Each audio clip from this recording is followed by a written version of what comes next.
In first part of kinds of preposition, you must have known about preposition of place, which I told you about uses of among, between, on, upon, it, at, over, above, etc.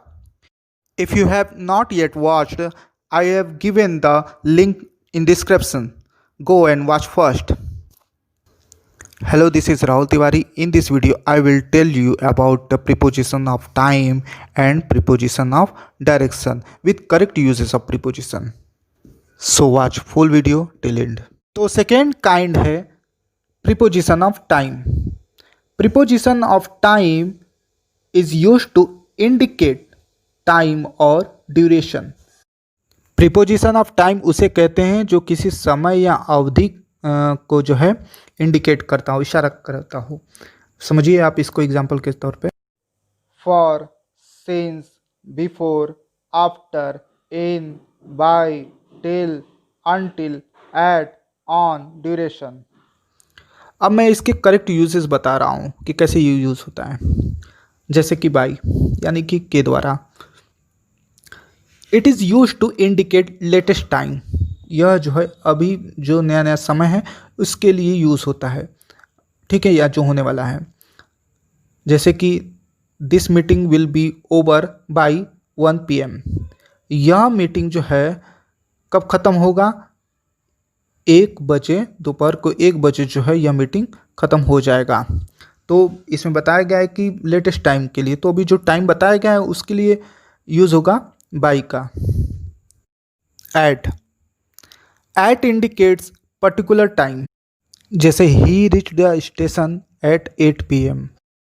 वह रात 8 बजे station में पहुंच गया।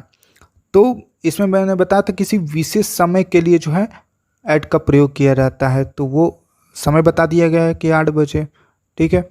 Next example है we met a friend at Diwali. हम अपने friends से मिले दिवाली में। तो अब इसमें समय क्या है? वो है दिवाली में। ये तो समय ही है ना। किसी अगर आप टाइम दे दिए किसी जो है नंबर में, हो सकता है 6 बजे, 7 बजे, रात में, सुबह में, शाम में, या किसी दिन को या किसी साल को, ये सब समय है। तो अगर आपने ऐसा किसी विशेष समय का नाम लिया तो उसके लिए जो है एट का प्रयोग करेंगे। इन मीन्स में। It is used with parts of the day, a month, year and season. इनका प्रयोग जो है दिन के कोई भी पार्ट, सुबह, दोपहर, शाम, उसके लिए, या महीनों के, या साल के, या किसी मौसम, सीजन के लिए यूज़ होता है। एग्जाम्पल में in the evening, in winter, in 2011, in September. In indicates entire period of time and future time. It जो है वह पूरे टाइम पीरियड के लिए यूज़ होता है या फ्यूचर समय के लिए यूज़ होता है। ओके, जो एग्जाम्पल के तौर पे समझिए, man hunted animals in Asian times. Man जो है, आदमी जो है, शिकार करते थे प्राचीन समय में। ओके, तो प्राचीन समय में तो जो टाइम पीरियड है वो पहले का, वो उसके बारे में बताया गया है, तो इसके लिए इन का प्रयोग करेंगे। He went to the market in the morning. वह जो है सुबह में मार्केट चला गया। तब वो सुबह में मार्केट चला गया, तो इसमें बताया गया है ना कि कब? सुबह में। तो मैं बताया हूँ कि पार्ट्स ऑफ द डे के लिए, मंथ के लिए, ईयर के लिए, सीजन के लिए, इस तरह के लिए अगर जब भी प्रयोग हो तो इसमें इन का ही यूज़ करते हैं। अब आते हैं फॉर के लिए। It indicates period of time for which an action has been going on. For का प्रयोग उस टाइम पीरियड के लिए यूज़ होता है जिसमें जो है कोई काम जो है चल रहा हो, ओके, कंटिन्यू हो। तो एग्जाम्पल इसका है I will teach only for 2 hours। मैं केवल 2 घंटे के लिए पढ़ाऊँगा। तो ओके, 2 घंटे के लिए, तो उसमें अब टाइम जो है उसका जो है 2 घंटे के लिए है। Since it indicates when the time started. यह उस समय को संकेत करता है जब समय हमारा शुरू हो चुका रहता है किसी कार्य का, ठीक है, हमारे किसी कार्य का। तो जैसे कि आज से थोड़े समय पहले, सुबह में, या कल रात को, या कल दिन में, या 2 दिन पहले, या 10 दिन, 1 महीने, या 1 साल पहले, जब भी हमारा कार्य है जो है, कोई भी एक्शन शुरू हो चुका रहता है तो उसके लिए सिंस का प्रयोग करेंगे। It's mean it refer backs to previous point of time. Okay, so जैसे कि एग्जांपल है, Mohan has been here since 5 years। Mohan यहाँ 5 सालों से रह रहा है। तो मोहन कितने सालों से रह रहा है? 5 सालों से। तो हमारा ये जो अब आज से 5 साल पहले, तो वह जो रहने का काम जो है, रहने क्रिया जो है वो 5 साल पहले से ही हो रहा है। तो इसके लिए जो है सिंस का प्रयोग करेंगे। आते हैं फ्रॉम में। तो सिंस और फ्रॉम दोनों का मतलब सही होता है, लेकिन दोनों समय के लिए यूज़ होता है, ठीक है, जो परफेक्ट के लिए। It indicates starting point of an action. यहाँ स्टार्टिंग पॉइंट यानी किसी कार्य के स्टार्टिंग पॉइंट क्या है, उसके लिए से यूज होता है, शुरुआत की क्रिया से होता है। अब शुरुआत का क्रिया कैसे, अब ये तो सिंस वाला नहीं है जो परफेक्ट में यूज हुआ है ना, ये शुरुआत की क्रिया यानी कहाँ से, ये मतलब कहाँ से, यहाँ जहाँ से वो कार्य स्टार्ट होता है वहाँ के लिए जो है फ्रॉम का यूज होता है। Example, he will be stay at here from now to 2 days। वह यहाँ आज से 2 दिन तक रहेगा। तो यानी कि स्टार्टिंग पॉइंट क्या है, आज से, है ना। तो जब से कोई टाइम जो है स्टार्ट होता है, मतलब यानी अभी से थोड़ी देर पहले या कब से कब तक, तो उसके फ्रॉम का यूज़ होता है। ओके, अब ऑन का प्रयोग बता रहा हूँ। On is used with dates and dates, यानी ऑन का प्रयोग किसी डेट्स और डेज के लिए यूज़ होता है। जैसे कि I will come on Monday, मैं मंडे को आऊँगा। तो इसमें डेज का नाम बता दिया, तो इसीलिए डेट्स के लिए भी यूज़ होता है। जैसे on Monday, on 26 January, on Diwali. Okay, next until. Until का मतलब होता है तक, यानी तब तक, अर्थात निश्चित समय या घटना के होने तक। It indicates time limits with continuation. यह जो है किसी टाइम लिमिट्स यानी टाइम का एक लिमिट्स होता है, साथ चलते चलते कंटिन्यू होते होते उसके लिए यूज़ होता है, यानी कोई समय जब चल रहा है उसके अंत तक के लिए यूज़ होता है। Okay, this match will be run until 8:30 PM। यह मैच जो है 8:30 बजे तक चलेगा। तो मैंने बताया कि ये टाइम लिमिट्स के लिए यूज़ होता है। ओके, नेक्स्ट है ड्यूरिंग। ड्यूरिंग का अर्थ होता है के दौरान या के अवधि तक। Okay, it indicates known period of time. यह समय के ज्ञात अवधि की ओर इशारा करता है। जैसे कि no one use their phone during meeting, यानी कि मीटिंग के दौरान जो है कोई भी अपना फ़ोन यूज़ नहीं करेगा। तो इसमें बताया गया है कि ज्ञात समय, आपको समय पता है कि मीटिंग के दौरान, तो जिस समय चल रहा है उस समय कोई चीज़ यूज़ नहीं करना है, तो ये इंडिकेट जो है ड्यूरिंग करता है। ओके, टाइम पीरियड जो है इंडिकेट हो रहा है। नेक्स्ट है विद इन, यानी विद इन का मतलब किसी समय के भीतर। Okay, within is use to end of the certain period, यानी कोई जो समय चल रहा है उसके अंत तक। Ram completed his work with in 2 hours। Ram जो है अपना कार्य जो है 2 घंटे के भीतर जो है कंप्लीट कर लिया। अब 2 घंटे के अंदर, तो इसमें एंड ऑफ सर्टेन पीरियड दिया है, जो समय है उसके जो है अंत तक के लिए जो है विद इन का प्रयोग करेंगे। ओके, नेक्स्ट और लास्ट में आता है जो काइंड्स है, वो है preposition of direction. Preposition of direction tell us the direction and movement of the person and thing.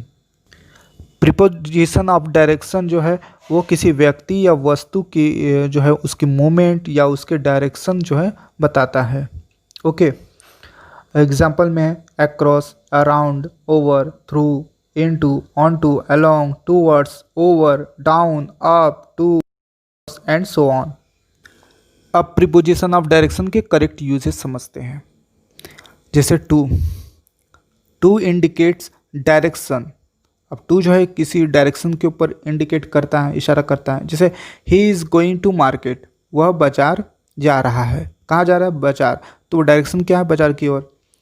Into, into indicates direction, destination और movement towards the interior something.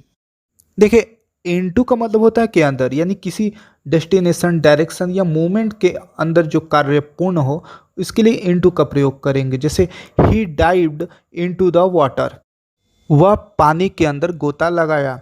अब पानी के अंदर गोता लगाया तो पानी तो डायरेक्शन हुआ ना, तो किसी चीज़ के अंदर, ओके, डायरेक्शन या डेस्टिनेशन मैंने बताया था, उसके लिए इनटू का प्रयोग होगा। टूवर्ड्स का मतलब होता है के तरफ। तो टूवर्ड्स के बारे में समझिए। It shows the specific direction.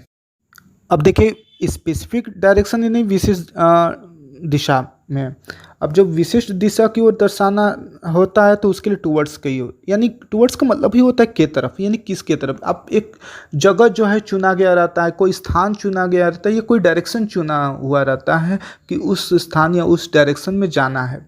अब जैसे कि they are going towards you, वे तुम्हारी ओर जा रहे हैं। ठीक है। अब एक स्पेसिफिक जो है डायरेक्शन है, विशेष डायरेक्शन है, कहाँ? तुम्हारी ओर। तो इसके लिए जो है आप टुवर्ड्स का यूज़ करेंगे। नेक्स्ट आते हैं थ्रू, यानी कि किसी वस्तु के इस पार या उस पार, आरंभ से अंत तक। It is used from one end और side of something, somebody to the other. यानी इसका प्रयोग जो है किसी एक चीज़ों से लेकर उसके अंत तक, या कोई वस्तु से लेकर उस दूसरे वस्तु तक, या कोई व्यक्ति से लेकर दूसरे व्यक्ति तक के लिए यूज़ होता है। एग्जाम्पल के तौर पे समझिए, आपको समझ में आ जाएगा। He got success through hard work, वह सफलता पाया किसके द्वारा? हार्ड वर्क के द्वारा। अब यानी कि सफलता तो वह पाया हार्ड वर्क, तो हार्ड वर्क पहले उसने किया ना। अब जब उसने बिगनिंग अपने हार्ड वर्क से किया तो अंत उसका क्या हुआ? सक्सेस, है ना। तो इसके लिए थ्रू का प्रयोग करेंगे। He went through the lobby, वह जो है लॉबी की तरफ गया। अब लॉबी की तरफ गया तो यानी प्रारंभ उसका उस स्थान से होगा और अंत में वह लॉबी की तरफ गया, तो इसके लिए थ्रू का यूज़ करेंगे।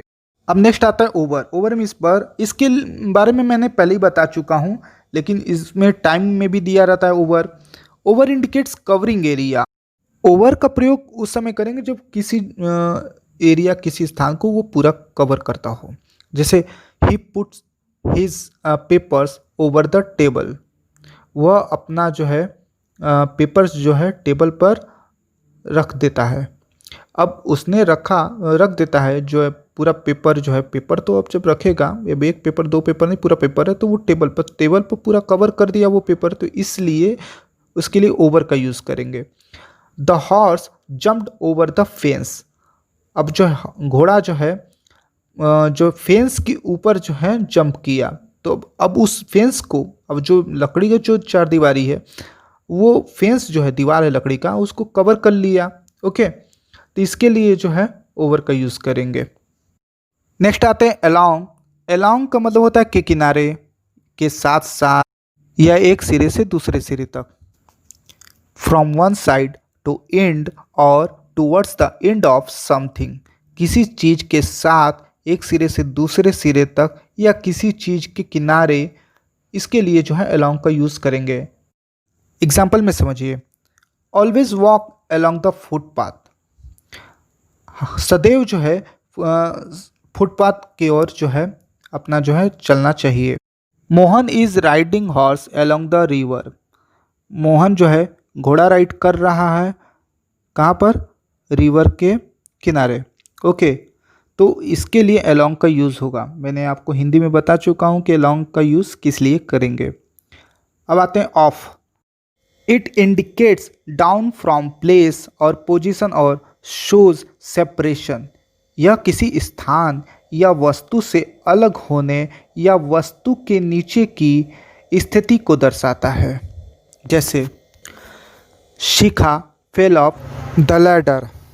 अब शिखा जो है सीढ़ी से गिर पड़ी, तो इसके लिए जो है ऑफ का यूज़ करेंगे। क्योंकि मैंने बताया था किसी वस्तु या किसी चीज़ से अलग होना या उससे नीचे की स्थिति को दर्शाने के लिए ऑफ का यूज़ करेंगे। I off now, see you tomorrow. मैं अब निकलता हूँ, कल आपसे मिलता हूँ।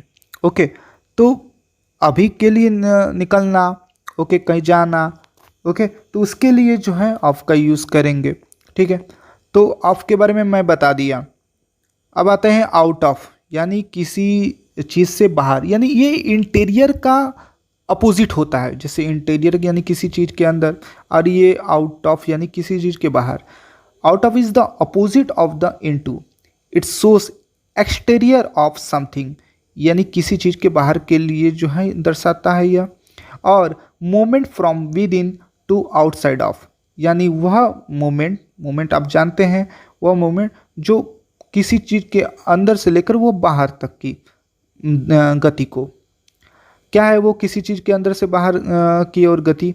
जैसे he is out of control, वह जो है अपनी कंट्रोल से बाहर है, तो इसके लिए आउट ऑफ का यूज़ करेंगे। ठीक है, she went out of the door, वह जो है डोर से बाहर चली गई। तो अब उससे पहले तो डोर के अंदर थी ना, अब डोर से बाहर चली गई, तो इसके लिए जो है आउट ऑफ का यूज़ करेंगे, यानी किसी चीज़ के बाहर के लिए आउट ऑफ का प्रयोग करेंगे। बहुत ही सिंपल है।